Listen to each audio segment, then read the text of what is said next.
नमस्कार, मैं हूं संजय शर्मा। आप देख रहे हैं 4 PM न्यूज नेटवर्क। रोज शो करता हूं अभय दुबे जी के साथ। आज मैंने बहुत सारी मजेदार बातें पूछी।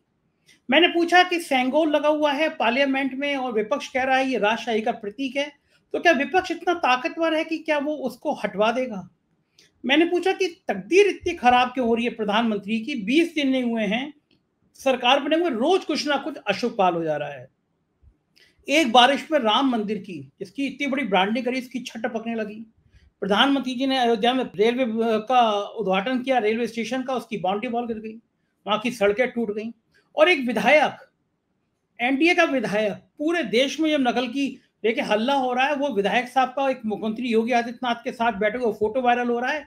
और विधायक जी ने अपने शपथ पत्र में दिया है कि वो 9 बार पेपर लीक के मामले में जेल जा चुके हैं। अब आप सोचिए, एनडीए का विधायक है, यानी राजभर की पार्टी का विधायक है, 9 बार पेपर लीक में जेल जा चुका है। ऐसे ऐसे नमूने हैं पार्टी के अंदर, सहयोगी पार्टियों के अंदर। और बिहार में नीतीश की बगावत क्या गुल खिलाएगी। तमाम बातें अभय दुबे जी के संग की हैं। बहुत शानदार इंटरव्यू है, पूरा सुनिएगा। लेकिन सुनने से पहले चैनल को ज्वाइन कीजिएगा, सब्सक्राइब करिएगा। चलते हैं अभय दुबे जी के पास। 4 PM न्यूज नेटवर्क में स्वागत है अभय दुबे जी आपका। अभी अभी हनीमून पीरियड खत्म नहीं हुआ कि तलाक की नौबत आ गई। अश्विनी चौबे हैं, बिहार में बीजेपी के बड़े नेता हैं। उन्होंने तो बयान दे दिया कि भारतीय जनता पार्टी के नेतृत्व में बिहार के चुनाव होंगे। क्या नीतीश कुमार के एमपी सेट हो गए हैं जो इस तरह के बयान दिए जा रहे हैं? ये तय हो गया कि अगर नीतीश बाबू कुछ ना नुकर करेंगे तो नीतीश के एमपी को तो हम तोड़ ही लेंगे। मतलब मुझे लगता नहीं है कि 272 के पूरे हुए बिना मोदी जी चैन से बैठ पाएंगे। नींद नहीं आ रही होगी कि सरकार जो है किसी और के दम पर चल रही है। तो ये ऑपरेशन लोटस क्या बिहार। आपने एक शब्द इस्तेमाल किया कि हनीमून पीरियड अभी पूरा नहीं हुआ है। तो हनीमून पीरियड जो होता है वो कम से कम 6 महीने का होता है एक नई सरकार का। जिस दिन सरकार गठित होती है उसके बाद माना जाता है कि 6 महीने तक इसका हनीमून पीरियड होगा। और उसका मतलब ये होता है कि सरकार के आलोचक 6 महीने तक सरकार के कामकाज को देखेंगे, उसकी आलोचना नहीं करेंगे, उसे छूट दी जाएगी, उसके काम का आकलन किया जाएगा। लेकिन ये सरकार उस किस्म की नहीं है। इसलिए उस किस्म की नहीं है कि इसके जो नेता हैं और इसके ज्यादातर जो सांसद हैं और ज्यादातर मंत्री जो हैं वो पिछले 10 साल से काम कर रहे हैं। तो इसको तो कोई हनीमून पीरियड मिलने वाला है नहीं सरकार को, पहली बात तो ये। और विपक्ष भरा बैठा हुआ है, इसलिए सरकार को लगातार विपक्ष से दिन रात टकराना पड़ेगा, पहली बात। इस सरकार की दूसरी समस्या यह है कि इसकी जो मुख्य पार्टी है भारतीय जनता पार्टी, उसके अंदर बड़े पैमाने पर अंतर विरोध है। भाजपा के अंदर एक तरह की बगावत जो है ना, वो जब पानी उबलने से पहले धीरे धीरे कर फुदकता है, पानी उबलता है धीरे धीरे करके, उफनता नहीं है, उफनने से पहले, वैसी हालत भाजपा के अंदर है। वैसी हालत महाराष्ट्र में है, एक प्रांत में नहीं है, महाराष्ट्र में है, बिहार में है, जिसका भी आपने जिक्र किया, अभी हम लोग उसकी चर्चा करेंगे। उत्तर प्रदेश में बहुत बड़े पैमाने पर है वो हालत, राजस्थान में वो हालत है। आप और जहां जहां भारतीय जनता पार्टी चुनाव जीती है वहां भी भीतर उसके असंतोष है। अब जैसे आप बिहार पे आइए, अश्विनी चौबे का इन्होंने टिकट काट दिया था पिछली बार। अश्विनी चौबे उन नेताओं में से इनका टिकट काट दिया गया था। और जब से उनका टिकट कटा है तब से चुनाव के दौरान भी वो सीधे सीधे तो नहीं बात कह पा रहे थे, लेकिन घुमा फिरा कर वो कभी व्यंग कर रहे हैं, कभी कटाक्ष कर रहे हैं, कभी कुछ कह रहे हैं, कभी कुछ कह रहे हैं। तो अभी उन्होंने जो बात कही है कि आयातित लोग स्वीकार नहीं है, वो लगभग आप उसको उसी रूप में लीजिए जिस रूप में, ऐसी ही भाषा वो चुनाव के दौरान भी बोल रहे थे। ये बात सही है कि बिहार के अंदर भारतीय जनता पार्टी और एनडीए का प्रदर्शन खराब रहा है, लेकिन उतना खराब नहीं रहा है जितनी खराब का हम लोगों को उम्मीद थी खराब होगा। मतलब तेजस्वी यादव की पार्टी ने बहुत अच्छा प्रदर्शन किया, लेकिन उतना नहीं जीत पाई जितना उससे जीतने की उम्मीद थी। कहीं कहीं थोड़े बहुत अंतर से भारतीय जनता पार्टी आगे निकल गई, कई विधानसभा क्षेत्रों में वो आगे निकल गई, ये हुआ है वहां बिहार में। लेकिन सब लोग ये भी महसूस कर रहे हैं कि बिहार में तेजस्वी यादव विधानसभा चुनावों में बिल्कुल दूसरा रंग दिखाएंगे और ज्यादा संभावना यही है कि विधानसभा चुनाव में वो बाजी को पूरी तरीके से पलट दें। इससे भाजपा के अंदर लगातार वो लॉबी जोर पकड़ रही है जो ये मानती है कि हम किसी के साथ में चुनाव क्यों लड़ें, हम बेकार में जीतन मांझी की पार्टी को सीटें क्यों दें, हम नीतीश कुमार की पार्टी को सीटें क्यों दें, हम उपेंद्र कुशवाहा को सीटें क्यों दें, सारा कुछ हमें ही लड़ना चाहिए। और ये लॉबी बिहार भाजपा में बहुत पुरानी है। वो लगातार कहती है कि एक बार हम लोगों को बिना किसी की मदद के अकेले चुनाव लड़ना चाहिए, और उसका मानना यह है कि इससे हम लोगों के नतीजे किसी भी अन्य गठजोड़ में हम चुनाव लड़ते हैं उसके मुकाबले बहुत ही बेहतर रहेंगे। अब जो असंतुष्ट शक्तियां हैं वो इस चीज को और ज्यादा मुखर होके कह रही हैं। तो जैसे ही वो ये बात मुखर होके कहती हैं, इसका सीधा असर जो भाजपा के बाद में जो सबसे बड़ा दल है बिहार में एनडीए का, जनता दल यूनाइटेड, उसके ऊपर पड़ता है। और जनता दल यूनाइटेड के ऊपर पड़ता है तो वो लोग भी दूसरे तरीके से सोचने लगते हैं। वो अभी कुछ नहीं कहेंगे, चुप रहेंगे, क्योंकि उनके पास उनका मुख्यमंत्री है और केंद्र में सरकार में शामिल हैं, तो वो इसके ऊपर कोई प्रतिक्रिया नहीं करेंगे। मोटे तौर पे वो चुप रहना पसंद करेंगे। लेकिन जैसे ही अश्विनी चौबे ने ये कहा होगा, और इसके समर्थन में जो बातें हमें नहीं सुनाई पड़ी हैं, लेकिन बिहार में पहले से हो रही होंगी और जनता यूनाइटेड को सारी बातें सुनाई पड़ रही होंगी, वहां भी आपसी वहां पे मीटिंग बिस्कॉट वगैरह शुरू हो गई होगी। तो भारतीय जनता पार्टी का एक बड़ा संकट तो यही है कि जो विपक्ष है उसको कोई 6 महीने का हनीमून पीरियड देने नहीं जा रहा। और दूसरा बड़ा संकट उसके लिए यह है कि उससे अपने अंदर कैसे वो एकता कायम रखे।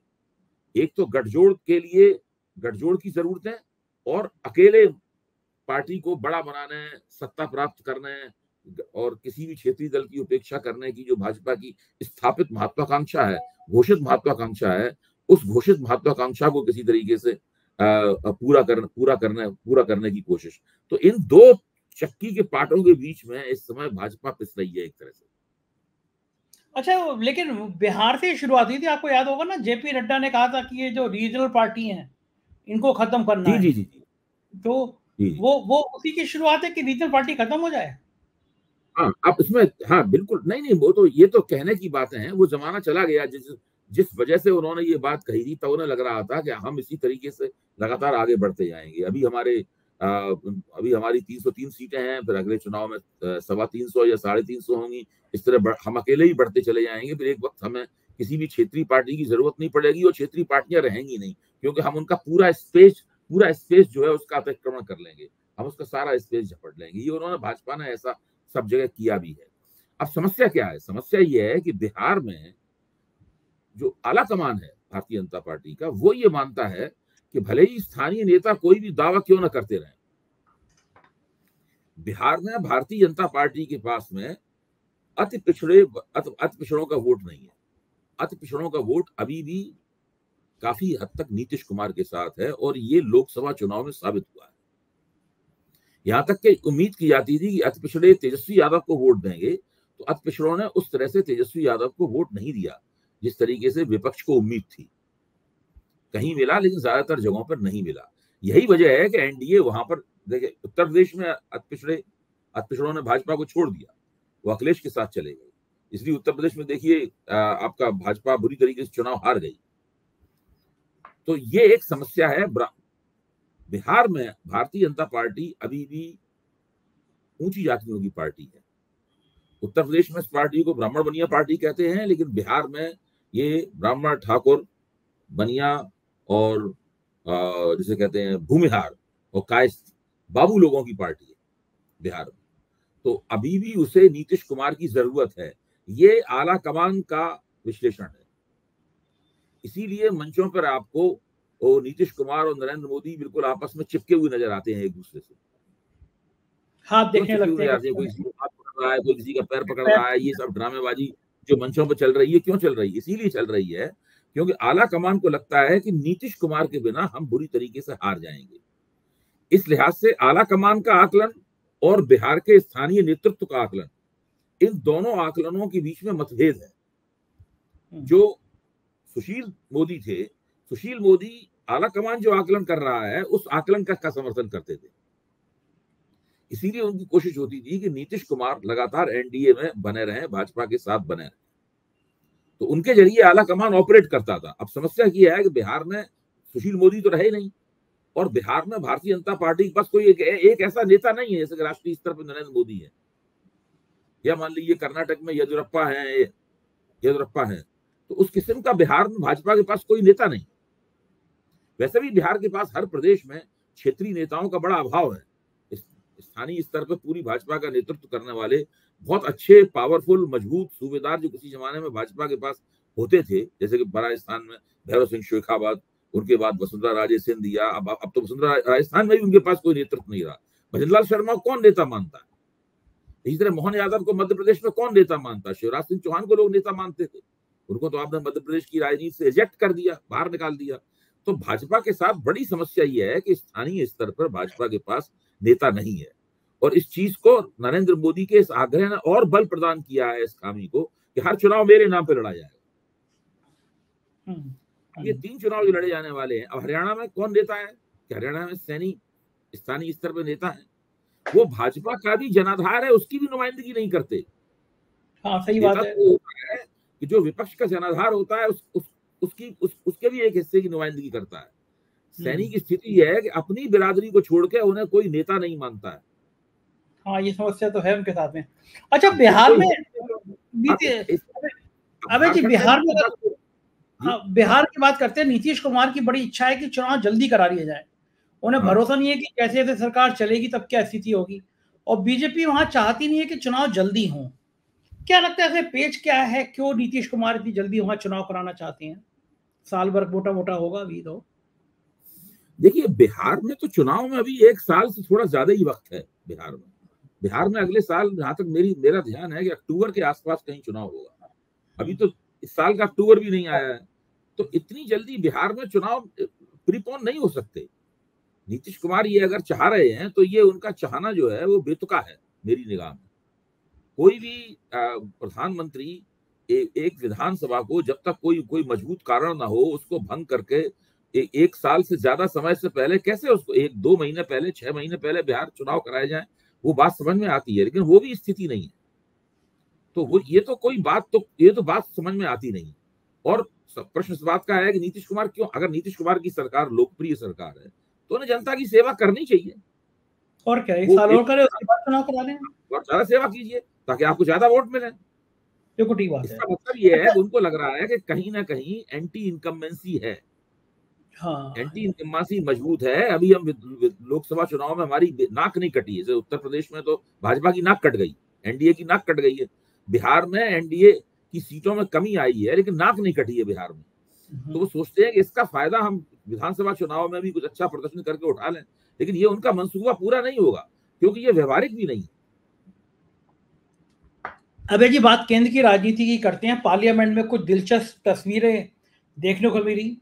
राहुल गांधी, संजय राउत ने मजे लेने के लिए ट्वीट किया कि जब प्रधानमंत्री पीछे थे और राहुल गांधी आगे बढ़कर लोकसभा अध्यक्ष का हाथ मिला रहे थे, संजय राउत ने ट्वीट करके लिखा, कौन राहुल?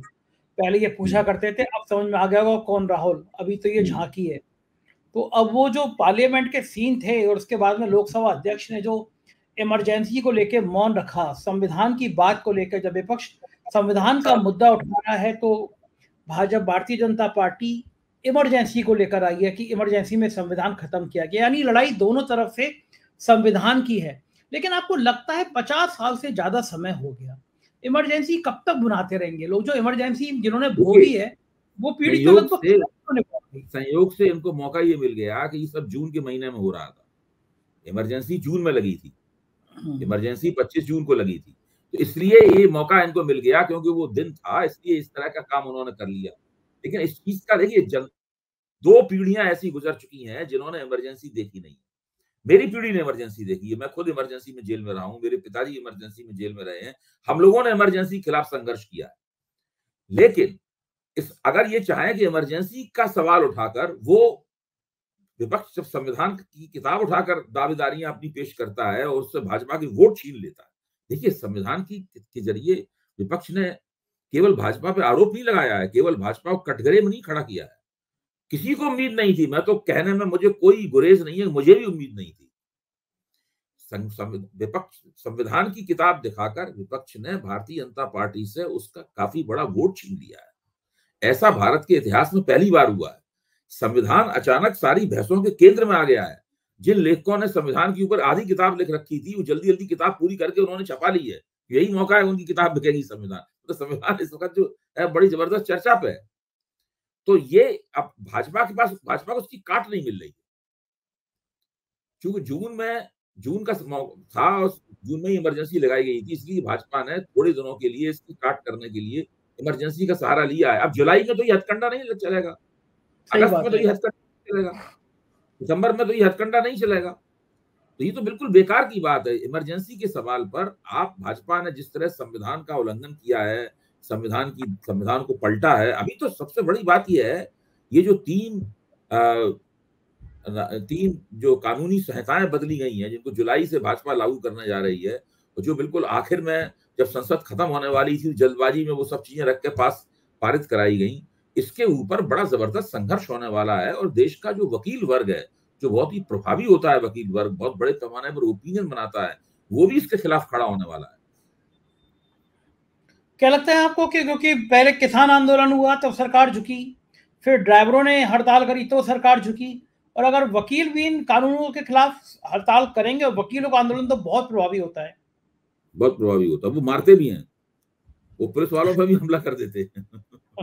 क्या रहेगा, सरकार को ये बिल वापस लेने पड़ सकते हैं अगर वकीलों ने आंदोलन बड़ा कर दिया आंदोलन? देखिए वकीलों नहीं, वकीलों के आंदोलन से क्या होता है कि अदालतें ठप हो जाती हैं, और जब अदालतें ठप हो जाती हैं तो फिर बहुत बड़े बड़े पैमाने पर समाज में बहुत दबाव पैदा होता है, सरकार के सामने बड़ी चुनौती पैदा होती है अदालतें ठप हो जाने से। और वकीलों के साथ उनके मुवक्किल भी खड़े हो जाते हैं, और फिर बहुत बड़ा मजमा लगता है।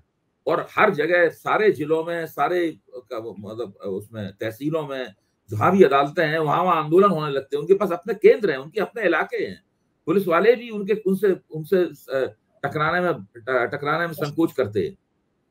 एक बार किरण बेदी उनसे टकराई थी। आज तक किरण बेदी से बहुत नाराज रहते हैं वकील। हाँ, कुछ नहीं थे वो। अच्छा, आपने किरण बेदी की बात करी तो मुझे वो केजरीवाल याद आ गए। केजरीवाल की ईडी की जमानत से पहले ही सीबीआई ने उनको अरेस्ट कर लिया। मतलब सरकार अभी भी बाज नहीं आ रही, रस्सी जल गई, बल नहीं गए अभी भी। क्या सरकार यही संकेत तो दे रही संघर्ष है। मैं ही कहता हूं, यही संघर्ष है। नरेंद्र मोदी अपना तौर तरीका जारी रखने की कोशिश करेंगे। ये झांकी है नरेंद्र इस बात मोदी अपना तौर तरीका जारी रखने की कोशिश करेंगे, और विपक्ष को कदम कदम पर उसका जवाब देना पड़ेगा, कड़ा विरोध करना होगा, और उनकी हर चाल की काट करनी होगी। आज विपक्ष 2024 के लोकसभा चुनाव के पहले कई गुना ज्यादा शक्तिशाली है, और वो अगर ठीक से योजनाबद्ध तरीके से चले और एक दूसरे का हाथ पकड़े रहे, और वो जो स्थानीय स्तर पर राजनीतिक अंतर्विरोध होते हैं, उन अंतर्विरोधों को अपने आड़े ना आने दे, तो वो इन सब चालों को काट देगा। ये सब बहुत मामूली बातें पहले से लगभग हम लोग सब लोग जानते थे कि जैसे ही सरकार को लगेगा कि नरेंद्र मोदी की पीएमएलए में जमानत, सॉरी, अरविंद केजरीवाल की जैसे ही पीएमएलए में जमानत होने वाली है, वैसे ही सीबीआई उनको गिरफ्तार कर लेगी। ये बात बहुत पहले से चल रही थी, इसलिए इस खबर से मुझे कोई ताज्जुब नहीं हुआ। और इस बात को केजरीवाल और उनके जो रणनीतिकार हैं, वो भी सब समझे हुए थे। इसीलिए उन्होंने फुर्ती से, देखिए, अपनी जो जमानत की अर्जी लगा रखी थी सुप्रीम कोर्ट ने, उसको वापस ले ली, ताकि वो उस जमानत की अर्जी को नए सिरे से, नई परिस्थितियों की रोशनी में फिर से लागू कर सकें। अगर वो मान लीजिए जमानत पे बाहर भी निकल आते, जब राउज एवेन्यू कोर्ट ने दी, तो बाहर सीबीआई गिरफ्तार कर लेती। ये अरविंद केजरीवाल से इतनी बुरी तरह नाराज क्यों है, क्यों चिड़े हुए इतना ज्यादा प्रधानमंत्री? मुझे तो लगता है कि वो जो घटना हुई थी, जिसमें अरविंद केजरीवाल ने विधानसभा में इनको ललकारा था, इनको माना था, कहा था कि ये अडानी का पैसा अडानी का नहीं है बल्कि इनका है। अडानी तो केवल उस पैसे का कीपर है, अडानी तो उस पैसे का केवल कस्टोडियन है। ये जो बात कही गई थी, एक तो इस बात से लेकर बहुत नाराज है, क्योंकि उन्होंने बात ये विधानसभा में कही थी, इसलिए मुकदमा नहीं कर सकते थे उनके ऊपर। दूसरे, संजय सिंह ने जिस तरीके से राज्यसभा में, जी, चौथी पास राजा कहा था, चौथी पास राजा कहा था। हाँ, चौथी पास राजा कहा था। संजय सिंह ने जिस तरह उनके मुंह के सामने नारे लगाए थे, इन सब बातों से वो बहुत नाराज हैं। एक तरह से व्यक्तिगत रूप से बदला सा ले रहे हैं इस पार्टी। लेकिन संजय सिंह तो अभी भी बाज नहीं आ रहा है। आज भी उन्होंने हल्ला काटा, गदर काटा, एक साल बाद पहले कोई नहीं आएगा। बाज कौन आएगा? क्या अरविंद केजरीवाल बाज आ जाएंगे? अरविंद केजरीवाल को बहुत, देखिए, मैं अभी से आपको कह रहा हूँ, ये अरविंद केजरीवाल को बहुत दिनों तक जेल में नहीं रख सकते। हो सकता 10-15 दिन, 20 दिन और रख पाएंगे, इससे ऊपर नहीं। वो जेल से बाहर आ जाएंगे, क्योंकि हालात बिल्कुल जमीन पे बदल गए। अब जज वगैरह भी कोई इस भारतीय जनता पार्टी की सरकार के बहुत ज्यादा दबाव में आने वाले नहीं है। जिस तरह एक लोअर कोर्ट के जज ने फैसला दिया है और ईडी की बात को झुटला के फैसला दिया है, मैं तो उसको इस बात का एक पक्का प्रमाण मानता हूं कि इस पार्टी इस सरकार का रुतबा अब पहले जैसा नहीं रहा है। अच्छा, कुछ स्टार्स भी खराब हैं। अब एक बारिश आई अयोध्या में, जो रेलवे स्टेशन प्रधानमंत्री ने उद्घाटन किया था उसकी बाउंड्री वॉल गिर गई। एक बारिश आई अयोध्या में, जो इतना बढ़िया सड़कें बनाई गई थी, सब सड़कें बड़े बड़े गड्ढे हो गए, उसमें गाड़ियों के फोटो आ रहे हैं, गाड़ी फंसी हुई है। और तो और जो मंदिर बना था करोड़ों अरबों रुपया का, उस मंदिर की गर्भगृह की छत लीक हो गई। वहां का मुख्य पुजारी राम मंदिर के महंत कह रहे हैं कि ये तो मंदिर जहां मूर्ति रखी है वहां की छत से पानी टप टप कर रहा है, गर्भगृह से पानी। भ्रष्टाचार है क्या? भ्रष्टाचार नहीं कहेंगे भाई? इसमें तो पहले जांच करनी चाहिए तुरंत कि इसके अंदर बड़े पैमाने पर रुपया खाया गया है, घटिया माल लगाया गया है, खराब माल से सड़कें बनवाई गई हैं, गलत या तो कमजोर इंजीनियरिंग हुई है, कुछ ना कुछ तो गड़बड़ी है। ये तो डिजाइनिंग, एक तो डिजाइनिंग डिफेक्ट है, इंजीनियरों की गड़बड़ी है। किसकी? लार्सन एंड टब्रो से बनवाया गया था मंदिर, शायद लार्सन एंड टब्रो ने बनाया था ना पूरा परिसर वो। तो लार्सन एंड टब्रो से इसकी बात की जानी चाहिए। लार्सन टब्रो तो बहुत बड़ी कंपनी है, उसने बहुत बड़े बड़े काम किए हैं लार्सन एंड टब्रो ने। तो वहां तो लार्सन टब्रो के किए हुए कामों में शिकायत तो आती नहीं है। तो वो कैसे हुआ, क्या हुआ, उसमें सरकारी एजेंसियां किस हद तक शामिल थी, पैसा किसके पास गया, कहां गया, ये तो पूरी तरीके से स्कैंडल है। ऐसे स्कैंडल की तो जांच होनी चाहिए। राम मंदिर तो एक राष्ट्रीय मसला है। अभी देखिए विपक्ष इस मसले को भी उठाएगा। सही बात है, आंदोलन भी हो सकता है, इस मसले पे आंदोलन भी हो सकता है। उठाना भी चाहिए। अब मंदिर राष्ट्र की संपत्ति है, राष्ट्र को जो संपत्ति प्राप्त हुई है वो संपत्ति में नुक्स क्यों है? सही बात है। विपक्ष को ऐसे सेंसिटिव मुद्दे विपक्ष उठाने भी लगा। पार्लियामेंट के अंदर पीछे सेंगोल लगा हुआ है, तो विपक्ष ने कहा कि ये तो राजशाही का प्रतीक है सेंगोल, इसको हटाना चाहिए। यहाँ पे संविधान की बड़ी सी प्रति लगाइए। आर के चौधरी हैं एक member of parliament Samajwadi party के, मोहनलाल सर, उन्होंने चिट्ठी लिख दी कि सेंगोल जो है तो राजशाही का प्रतीक है। पार्लियामेंट के अंदर राजशाही चली गई तो राजशाही के प्रतीक को हम क्यों लगाएं? ऐसे ऐसे विवाद भी खड़े हुए हैं। बिल्कुल ठीक किया। हर चीज का देखिए, जो काम ये पहले करके निकल जाते थे और उनका प्रतिरोध नहीं होता था, अब तो हर चीज का प्रतिरोध होगा। इनके हर काम की आलोचना होगी, हर चीज का जवाब दिया जाएगा। मतलब हर चीज के ऊपर एक सवालिया निशान लगाया जाएगा। यही तो विपक्ष का काम है और वही विपक्ष कर रहा है। जब आर के चौधरी ये कहेंगे तब उस पर बहस शुरू होगी। तब फिर भारतीय जनता पार्टी के बुद्धिजीवी जो इधर उधर तमाम लिखते रहते हैं वो कहेंगे नहीं, सेंगोल राजशाही का प्रतीक क्यों नहीं है, वो इस पर सवाल जमाएंगे। दूसरे बुद्धिजीवी कहेंगे भाई राजशाही का प्रतीक क्यों है, तो उसकी वो डिबेट बहस शुरू हो जाएगी। तो जो एक तरफा विमर्श, एक तरफा डिस्कोर्स बन रहा था देश में, या बनाने की कोशिश की जा रही थी, वो डिस्कोर्स एक तरफा नहीं रहेगा। दोनों तरफ से बातें कही आएंगी और डिस्कोर्स में टकराव दिखाई पड़ेगा लगातार। सेंगोल को लेकर तो प्राइम मिनिस्टर लंबा लंबा लेट गए थे। उसको याद होगा, आपको तस्वीर वारों ली थी, सेंगोल के आगे लेट गए थे, हवाई जहाज से वो पंडित बुलाए गए थे बड़े बड़े। सेंगोल लगा देने से वो दक्षिण भारत में चुनाव जीत जाएंगे, तमिलनाडु में उनकी पार्टी खड़ी हो जाएगी। हाँ, इसीलिए पूरा ही नाटक किया जा रहा था सेंगोल वाला। अच्छा, मैं कह रहा हूँ ना, कोई स्टार खराब हो रहे हैं। अभी कोई मतलब नहीं था। यूपी का नकल मामला जब इतना ज्यादा चल रहा है, नीट का मामला, तो आज सुबह से एक मुख्यमंत्री जी का, योगी आदित्यनाथ का फोटो वायरल हो रहा है। सामने वो राजभर की पार्टी के विधायक से बात कर रहे हैं, बेरी राम नाम शायद है उनका, विधायक जी का। और विधायक जी ने अपने शपथ पत्र में दिया है कि वो 9 बार पेपर लीक मामले में जेल जा चुके हैं, उनपे गैंगस्टर लगाए हैं। अब वो तो विधायक एनडीए का हिस्सा है। अब वो राजभर की पार्टी, मजे की बात है, अवैध जी मुख्तार अंसारी का बेटा भी एनडीए का हिस्सा है राजभर की पार्टी से। और ये विधायक जो 9 बार पेपर लीक में जेल गए हैं, इन पे गैंगस्टर लगा है, अब वो मुख्यमंत्री के सामने बात कर रहे हैं, ये फोटो वायरल हो रहा है। अब बताइए, जो बार पेपर लीक का जो सरगना है वो पार्टी का हिस्सा है, एनडीए का हिस्सा है, तो ये किस मुंह से पेपर लीक रोकने की बात कर लेंगे? देखिए, यही इसीलिए कह रहा हूं कि माहौल बिल्कुल बदल गया है, परिस्थिति पूरी तरीके से बदल गई है। मोदी जी की तरफ से और उनके समर्थकों की तरफ से कोशिश ये की जा रही है कि चुनाव होना था वो हो चुका है, लेकिन हालात वैसे के वैसे ही है। मोदी जी प्रधानमंत्री हैं और वो देश विदेश के ऊपर हुकूमत कर रहे हैं, लेकिन विपक्ष लगातार ये दिखाने की कोशिश कर रहा है कि अब वो बात नहीं रही है। मोदी जी प्रधानमंत्री जरूर बन गए हैं, अब वो भारतीय जनता पार्टी की बहुमत वाली सरकार के प्रधानमंत्री नहीं है, बल्कि भारतीय जनता पार्टी अल्पमत में है और वो एनडीए सरकार के प्रधानमंत्री हैं, और उनको भारतीय जनता पार्टी के संसदीय दल ने अभी तक सांसद अपना नेता भी नहीं चुना है औपचारिक रूप से। मीटिंग भी नहीं हुई है अभी तो। मीटिंग भी नहीं हुई है। तो ये तो कभी भी कोई सवाल उठा सकता है। बहुत से बुद्धिजीवियों ने सवाल में लिखना शुरू कर दिया है कि भाई राष्ट्रपति ने ये बात क्यों नहीं पूछी उनसे, उन्हें सरकार बुलाने के लिए न्योता देने से पहले उन्होंने ये बात क्यों नहीं पूछी। ये चीज जो है वो ये सवाल उठने लगा है, और धीरे धीरे करके ये आवाज और बुलंद होगी। अच्छा, बुला क्यों नहीं रहा? डर लग रहा है बीजेपी भाजपा के सांसदों की बैठक करके नरेंद्र मोदी को नेता चुनना पड़े, ये भी परिस्थिति आ सकती है। अच्छा, उन्हें डर क्यों लग रहा है? मतलब उनको डर ये लग रहा है कि बीजेपी संसदीय दल की बैठक में कुछ गड़बड़ हो गई, हड़बड़ाहट। इसलिए मेरा मानना है कि संसदीय दल की बैठक करते तो उसमें नरेंद्र मोदी को नेता चुन लिया जाता। ऐसी बात नहीं, मैं नहीं मानता हूं कि वह नेता नहीं चुना जाता, उनको नेता चुन लिया जाता। उनको डर ये था कि कोई बीच में ये ना पूछने लगे कि भाई आपकी सीटें क्यों आई, हार के कारणों पर प्रकाश डालिए।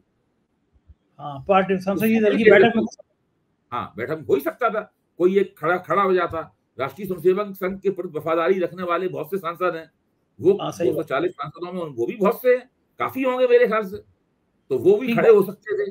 तो उसमें काफी, इसको एम्ब्रेसिंग मूवमेंट कहते हैं, शर्मिंदगी वाले पहलू जो है वो आ जाते। फिर मीडिया उनको ले उड़ता, उनकी चर्चाएं होने लगती, सोशल मीडिया में उन बातों पे बहस होने लगती। इस सबसे, और जब वो ऐसा अगर होता तो जो उनके गठजोड़ सहयोगी हैं उनके ऊपर भी असर पड़ता है। उनको लगता है नरेंद्र मोदी पूरी तरह कंट्रोल में नहीं है। बिल्कुल सही बात है, मोदी की पार्टी में पूरी तरह नियंत्रण नहीं है, सीटें कम होने से नियंत्रण उनका हिल गया है। तो बहुत बुरी छवि हो जाती है इनकी। उससे बचने के लिए ये तकड़म की गई। अबे जी, एक आखिरी सवाल, ऐसा क्या अपशगुन हो गया है? 20 दिन नहीं हुए, रोज एक न एक फजीते वाली बात हो जाती है बीजेपी के लिए, क्या हो गया ये? देखिए, बीजेपी का जो दुर्भाग्य है, इसको अब अपशगुन कह रहे हैं, और बीजेपी की जो सीटें कम हुई हैं पिछले 10 साल में, जिस तरह उन्होंने सरकार बनाई है, ये सब उसका चलाई है, ये उसका संचित परिणाम है। उस 10 साल में बीजेपी की सरकार के चेहरे पे उसकी खामियां लिखी हुई हैं। इन्होंने लोकतंत्र की जो दुर्गत की है, संविधान की जो दुर्गत की है, संसदीय परंपराओं और मर्यादाओं की जो धज्जियां उन्होंने उड़ाई हैं, और लोकतंत्र की आड़ में 56 इंच के सीने की जो निरंकुशता इन्होंने स्थापित की है, ये उसका नतीजा है। एक एक करके देखिए, सबको सबके कर्मों का फल भोगना पड़ता है। भाजपा ने पिछले 10 साल में किया है, वो समय आ गया है कि जब बार बार इनको दिक्कतों का सामना करना पड़ेगा। बहुत बहुत शुक्रिया अभय जी, इतनी सारी और बढ़िया बातें करने के लिए। तो ये थे अभय द्विवेदी जी, और मुझको यकीन है ये सारी परिचर्चा आपको बहुत अच्छी लगी होगी। मुझे अपनी राय से जरूर अवगत कराइएगा। शुक्रिया, थैंक यू।